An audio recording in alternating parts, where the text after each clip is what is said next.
perkenalkan, kita akan masuk ke pembahasan tentang koloid. Nanti materinya akan disampaikan oleh Pak Julpan Mazaimi. Jadi sekedar menginformasikan kepada peserta didik supaya ini bisa berjalan dengan efektif dan efisien, mohon mic-nya dipikirkan ya, kemudian kameranya juga jangan diaktifkan agar suara daripada presenter bisa terdengar. Baik, kepada Bapak Julpan, saya persilakan untuk memberikan pemaparannya. Terima kasih Pak Elbet, mengingat waktu. Jadi ciri-ciri larutan, ciri-ciri suspensi, dan ciri-ciri koloid tidak Bapak bahas lagi. Bisa nanti dilihat di video yang sudah ada. Singkat saja, koloid itu berasal dari kata kolia, yang dalam bahasa Yunani berarti lem. Ini disampaikan oleh Thomas Graham pada tahun 1861. Nah, yang perlu kita lihat di sini adalah sebenarnya koloid itu adalah ada fase terdispersi dan ada fase pendispersi yang paling utama. Ya, jadi fase pendispersi dan fase terdispersi itu namanya fase itu ada 3 wujud. Wujud padat, wujud cair, dan gas. Nah, karena ada 3 wujud, maka fase pendispersi ada 3 wujud, padat, cair, gas. Maka fase terdispersinya 3 wujud juga, padat, cair, gas. Tapi gas dengan gas ini tidak bisa membentuk koloid. Kenapa? Karena gas dengan gas akan bergabung secara molekuler. Makanya udara itu dikatakan juga sebagai sistem larutan. Ya. Nah, bagaimana membedakan fase terdispersi dengan fase pendispersi? Fase terdispersi itu yang lebih sedikit, ya, dia yang di dalam. Sementara fase pendispersi fase yang di luar. Jadi fase terdispersi itu sebagai fase dalam, fase pendispersi sebagai fase luar, fase terdispersi tersebar ke dalam fase pendispersi. Nah, jadi sampah, ya, daun-daun itu padat terdispersi ke dalam gas, maka terbentuklah asap. Asap adalah fase terdispersinya padat, fase pendispersinya gas. Sekarang kita misalkan kita berikan gas ya ke dalam wadah air, maka gas tadi masuk ke dalam cair. Maka gas dikatakan sebagai fase terdispersi, fase pendispersinya cair. Ini yang kita katakan dengan buih. Buih adalah fase terdispersi gas masuk ke dalam cair. Contoh yang ketiga kuningan. Kuningan ini padat dengan padat. Jadi kalau kita lihat gambar di sebelah kiri, itu adalah yang warna putih adalah seng. Sementara yang warna coklat kemerahan adalah tembaga. Yang lebih sedikit adalah seng, maka seng sebagai fase terdispersi. Sedangkan tembaga yang lebih banyak sebagai fase pendispersi. Jadi kuningan adalah seng di dalam tembaga. Nah, jadi sama-sama padat, tapi padat yang berbeda ya. Baja, kalau kita gambarkan di samping kanan, ada yang berwarna hitam, itu adalah karbon. Karbon yang lebih sedikit dikatakan dengan fase terdispersi atau fase dalam. Sementara yang warna coklat adalah besi, yang lebih banyak namanya fase luar. Jadi karbon terdispersi dalam besi namanya baja. Sama-sama padat, tapi ada partikel yang lebih sedikit, ada partikel yang lebih banyak. Makanya baja itu kuat, bisa menjadi penopang rumah, gedung, karena tergantung karbon di dalamnya. Banyak contoh-contoh paduan logam yang lain. Misalnya sendok yang kita gunakan sehari itu namanya stainless steel. Ini juga dengan emas. Ada emas 24 karat yang murni, tapi yang emas yang 22 karat, yang swasta udah campuran. Kalau itu ada aerosol, busa, emulsi, sol. Nanti bisa dilihat dalam video Bapak. Ya, kalau aerosol itu cair ke gas, namanya aerosol. Contohnya awan kabut. Aerosol padat namanya debu dan asap. Busa, kalau gas dalam cair itu namanya buih atau busa. Contohnya buih sabun, pasta. Kalau busa padat itu gas dalam padat, contohnya batu apung, karet busa. Emulsi itu cair dalam cair. Ya, contohnya susu, santan kelapa. Tapi ingat, cair yang berbeda sama dengan padat tadi. Jadi susu itu adalah gabungan antara air yang polar dengan lemak yang non-polar. Ada emulgatornya yang menyatukan antara lemak dan air. Demikian juga dengan santan kelapa. Ya, cair dalam padat namanya emulsi padat. Contohnya keju, mentega. Kemudian sol. Sol itu padat dalam cair, namanya sol. Yang contohnya adalah cat, lem, putih telur, dan tinta. Sedangkan padat dalam padat, contohnya adalah kaca pewarna, paduan logam tadi. Ya. Jadi inilah contoh-contoh dalam sistem koloid. Ya. Nanti bisa dilihat di PowerPoint Bapak yang sudah ada, dan bisa dilihat juga di buku panduan kita. Bapak rasa itu sebagai tambahan contoh manfaat koloid seperti sabun. Itu koloid yang bisa membersihkan. Kenapa? Karena air polar, kotoran itu non polar, debu itu non polar, minyak non polar. Jadi dengan adanya sabun bisa membersihkan. Cucian, sabun sebagai emulgator, yaitu zat pembentuk emulsi, air, sabun, kotoran yang menyebabkan kotoran lemak atau minyak bercampur dengan air dan terlepas dari pakaian yang dibersihkan. Kemudian contohnya lagi tawas yang digunakan pada pembersihan air dan kotoran. Mengandung partikel-partikel lumpur berukuran koloid. Dengan menambah tawas yang mengandung Al pangkat 3+, partikel-partikel lumpur atau zat pengotor dalam air akan dikumpalkan dan mengendap. Yang terakhir seperti minyak rambut, odol, cleansing cream itu adalah emulsi, ya, yang biasa kita gunakan dimanfaatkan dalam kehidupan sehari-hari. Minyak rambut ini dibuat dari bahan-bahan lemak dan air yang diberi emulgator dan membentuk emulsi. Pasta gigi ini dibuat dari zat kapur, lemak atau minyak dan air. Dengan emulgator membentuk emulsi yang berupa pasta. Cleansing cream berasal dari lemak atau minyak, air dan bahan pengisi. Demikian saja, sebenarnya memang ringkas bisa kita evaluasi pada kegiatan berikutnya. Terima kasih kembali kepada Pak Herbert. Assalamualaikum warahmatullahi wabarakatuh. Terima kasih banyak kami sampaikan kepada Bapak Zulfan yang sudah menyampaikan jenis-jenis koloid. Oke, baik. Jadi kepada peserta didik kami sekalian, kita lanjutkan materi yang akan dibahas adalah sifat-sifat koloid yang akan disampaikan oleh Ibu Perhati. Ini adalah merupakan guru kimia dari SMU 1 Unit. Silakan, Bu. Oke, terima kasih. Assalamualaikum warahmatullahi wabarakatuh.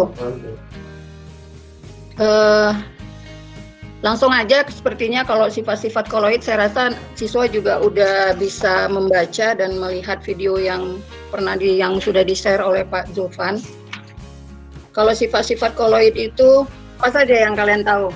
Boleh langsung aja ya. Yang membedakan koloid dengan larutan dengan suspensi itu kan bisa kita lihat dari ciri-ciri atau sifat-sifatnya ya. Nah, apa sifat-sifat khas daripada koloid itu? Salah satunya apa-apa saja, boleh kalian jawab anak-anak. Sifat campuran pada larutan itu homogen. Sifat campuran pada koloid itu homogen secara makroskopis dan heterogen secara mikroskopis. Suspensi itu bersifat heterogen. Iya, itu tadi Hai Putri ya? Hai Putri. Hai Putri menjawab lebih ke ciri-ciri itu ya, ciri-ciri koloid. Yang lain ada yang mau menjawab untuk sifat koloid itu apa saja kira-kira? Koloid dalam pemisahannya tidak memisahkan jika didiamkan. Dalam penyaringan dapat disaring dengan penyaring ultra, stabilitas relatif stabil. Memiliki dua fase, fisik bersifat keruh. Diameter 1-100 nm. Ya. Oke, Melki, benar kamu jawab itu merupakan ciri-ciri daripada koloid. Anak-anak ibu yang lain bisa memberikan jawaban bagaimana sifat daripada koloid itu? Efek pindal. Ya, Putri Utami, oke. Sifat-sifat koloid itu ada efek pindal, baru gerak Brown, absorpsi, koagulasi, koloid pelindung, dialisis, koloid liofil, dan koloid liofob. Iya, itu ya. Sifat-sifat koloid itu tadi terdiri dari ada sifat efek pindal. Itu bisa jelasin efek pindal itu seperti apa, gerak Brown, absorpsi itu seperti apa, koagulasi, anak ibu? Efek pindal adalah peristiwa penghamburan cahaya oleh partikel koloid. Contohnya bisa? contohnya adalah Contohnya adalah pada malam hari. contoh Ya. lain. Contoh Boleh? lainnya, Ya, yang lain? contoh lainnya adalah pada saat kamu mengendarai kendaraan bermotor dan lewat jalan yang berkabut, maka cahaya kendaraan bermotor akan dihamburkan oleh kabut sehingga cahaya lampu tampak lebih terang. Iya, betul. Yang lain ada lagi yang mau menambahkan bagaimana contoh efek tindal itu dalam kehidupan kita sehari-hari? Ayo silakan. Contoh tadi yang lain. Contohnya itu pada bioskop, Bu. Seperti apa di bioskop? Misalnya kayak asap yang kan cahaya proyektor itu lebih terang gitu. Nah, di bioskop di situ kan ada ini ya partikel-partikel koloid juga di situ. Betul kalau ada asap juga cahaya dari proyektor itu akan terlihat jalannya sinarnya. Oke, itu contoh-contoh untuk efek tindal. Kalau untuk gerak Brown, siapa yang bisa jelasin bagaimana yang dimaksud dengan sifat koloid untuk gerak Brown? Gerak Brown adalah gerak zigzag partikel koloid karena tumbukan antara partikel koloid. Iya.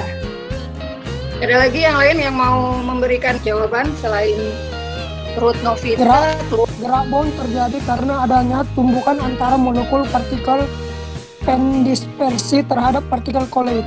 Banyaknya tumbukan oleh partikel pendispersi pada suatu sisi partikel koloid tidak sama dengan tumbukan pada sisi lain yang sehingga dihasilkan gerak yang tidak beraturan dari partikel koloid. Ya, sering juga disebut gerak Brown ini dengan gerak zigzag ya, tidak berarah dari partikel koloid. Berikutnya sifat yang berikutnya adsorpsi. Adsorpsi, siapa yang bisa jelasin? Dan contohnya?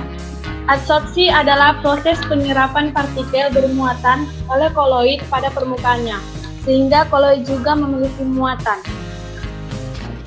Contoh ya penerapan adsorpsi, ada yang tahu? Pewarnaan kain, Bu. Warna kain. Ya, terus ada lagi? Warna kain, Bu. Ya, selain itu? Debu Penjernihan air. Ya, boleh ya, termasuk juga ya. Yang berikutnya koagulasi. Ada yang bisa menjelaskan? Koagulasi adalah penggumpalan partikel koloid sehingga membentuk endapan karena kerusakan kestabilan sistem koloid. Iya, contohnya dalam kehidupan kita, Nak. Peristiwa pengumpulan Pengumpulan karet, Bu. Iya. Ada lagi yang lain? Penjernihan air dan pengembangan tawon. Juga ya. Oke. Sepertinya kalian udah paham, bisa dibaca juga mengenai sifat-sifat koloid ini yang pasti tadi sudah disebutkan kawanmu juga, Putri Utami dan yang lain bagaimana sifat-sifatnya. Saya rasa demikian aja. Pasti kalau untuk sifat koloid yakin saya ini anak-anak udah paham lah ini. Saya serahkan kembali ke Pak Herbert. Terima kasih.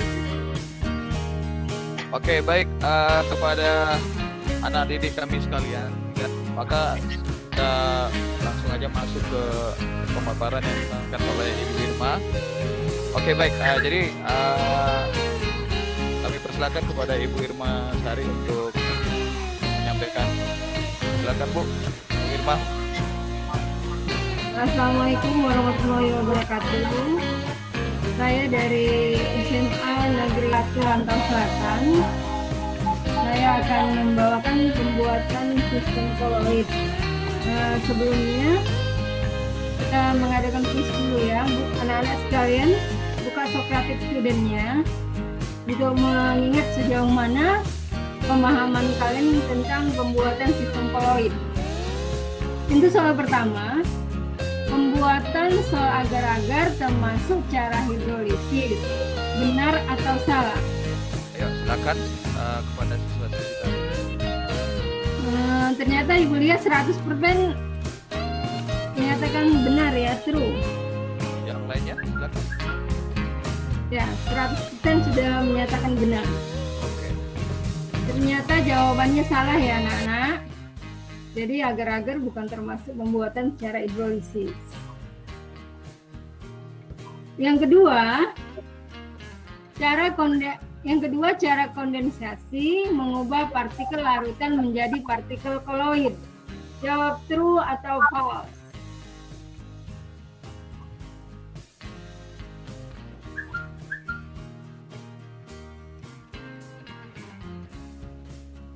Silakan kepada anak didik kami. Ya, Ditunggu ini. ternyata udah baru berapa orang menyatakan bahwa true dia ya. Jadi 100% true ya. Benar ya? Sumber belajar kita buku Erlangga, karangan Unggul Sudarmo, halaman 245. Bahwa pembuatan koloid ada dua cara. Yang pertama cara dispersi, yang kedua cara kondensasi.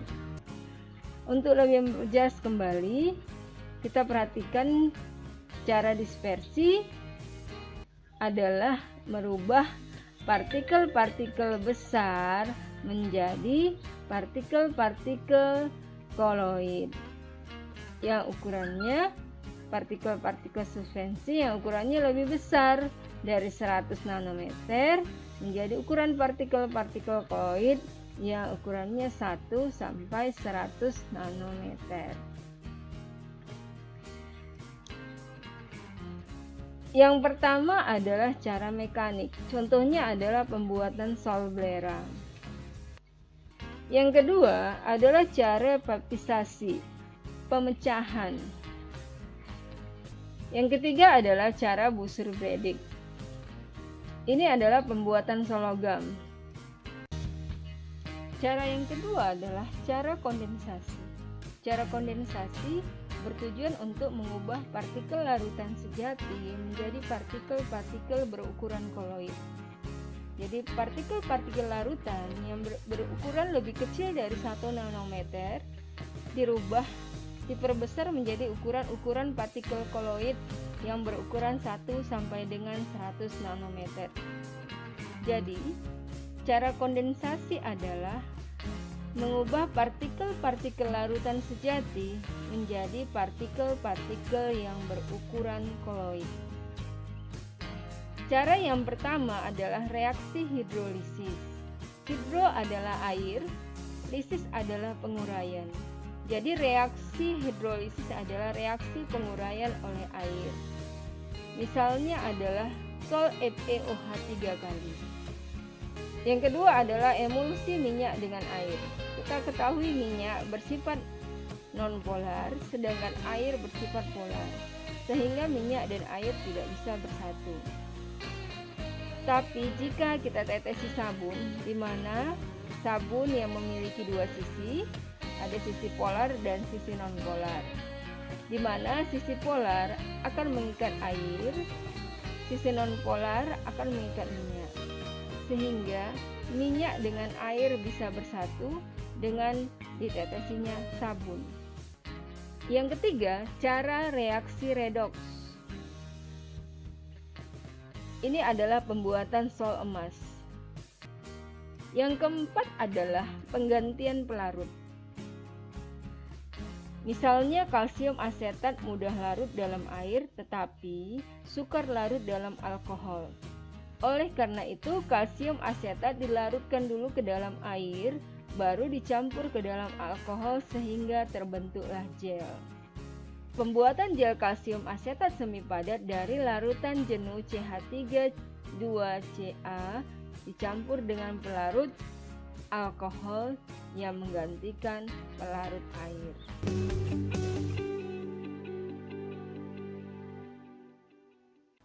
Oke, baik.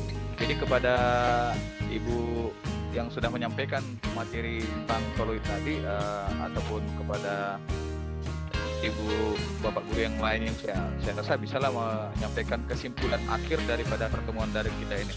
Demikian saja ya pertemuan kita pada hari ini. Banyak yang bisa kita ambil dari sisi positifnya.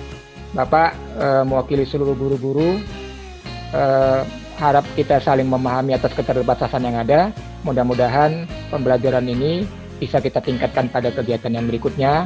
Terima kasih pada kawan-kawan yang telah menyisakan waktu, yang telah memotivasi anak-anak.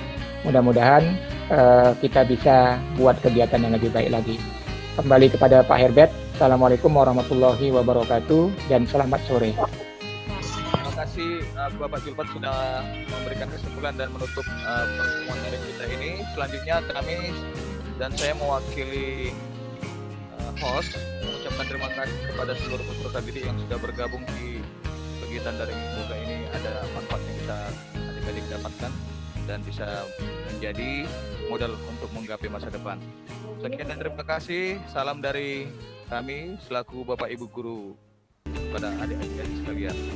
Oke, terima kasih anak-anak semua. Terima kasih Bapak Ibu guru, Pak, Bu Nap, dan semua Yo, anak-anak sekalian yang udah bergabung. Terima kasih Bu. Ya, Terima kasih anak-anak. Assalamualaikum. Selamat sore. Selamat sore. Assalamualaikum.